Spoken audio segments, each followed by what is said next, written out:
Éric Delay, bonjour, vous êtes le maire de Laon et Bonjour. vous mettez en place le budget participatif et vous lancez sa plateforme.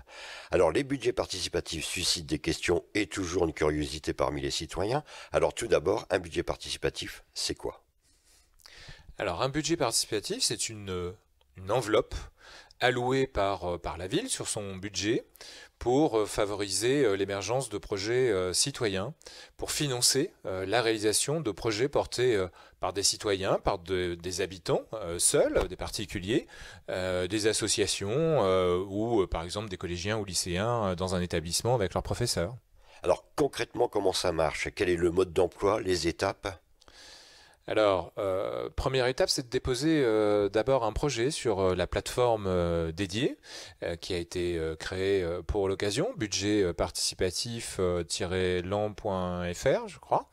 Ce budget participatif, donc en quelques lignes, eh bien, il faut déposer une idée qui doit être une idée qui sert l'intérêt général, qui améliore le cadre de vie, voilà, ça, dans un quartier ou un projet sur la ville.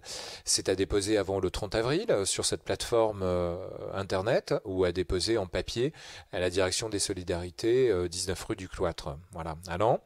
Ensuite, ces différents projets seront examinés par les services de la ville pour en examiner la faisabilité, la possibilité de les réaliser, pour en chiffrer le coût.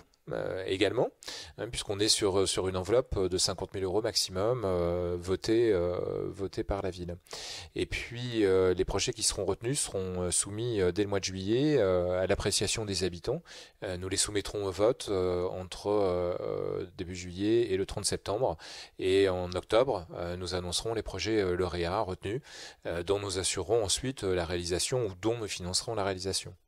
Alors tout le monde peut participer? Tout le monde peut participer à condition d'avoir plus de 16 ans. Alors association, personnes privées? Oui, absolument, tout à fait. On est sur de l'investissement, on est sur de la réalisation et non pas sur du fonctionnement. C'est-à-dire qu'on ne peut pas effectivement déposer un dossier sur un budget participatif pour financer une fête de quartier, par exemple, ou pour financer un voyage à Paris. Donc on est vraiment sur une réalisation concrète dans la limite évidemment de l'enveloppe maximale qui est fixée à 50 000 euros. Mais la volonté aussi, c'est peut-être de pouvoir financer plusieurs petits projets. Alors justement, au-delà des projets, quel est l'intérêt du budget participatif? Eh bien, c'est de favoriser simplement l'expression citoyenne dans les quartiers. C'est que les habitants de la ville s'approprient les enjeux, le cadre de vie de leur ville.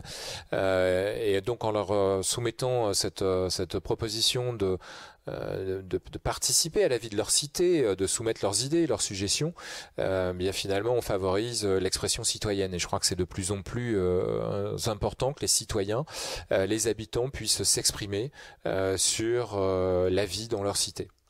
Alors ma dernière question, monsieur le maire, les budgets participatifs sont le vaisseau amiral de la démocratie participative selon le politologue Carsten Esberg. Vous êtes d'accord avec cette Ben solution? oui, absolument, ça en fait partie, ça fait partie de tous ces outils de la démocratie participative qui doit se renforcer davantage dans nos villes, oui. Et un côté pratique, la date limite des dépôts de dossiers? 30 avril. 30 avril, et donc on va jusqu'au mois d'octobre. Et ensuite, on va jusqu'au mois d'octobre pour la sélection des projets et le vote sur les projets qui sera, voilà, les projets seront soumis au Lanois et au vote des Lanois. Merci Éric Delay, on se donne donc rendez-vous sur la plateforme du budget participatif. Merci à vous.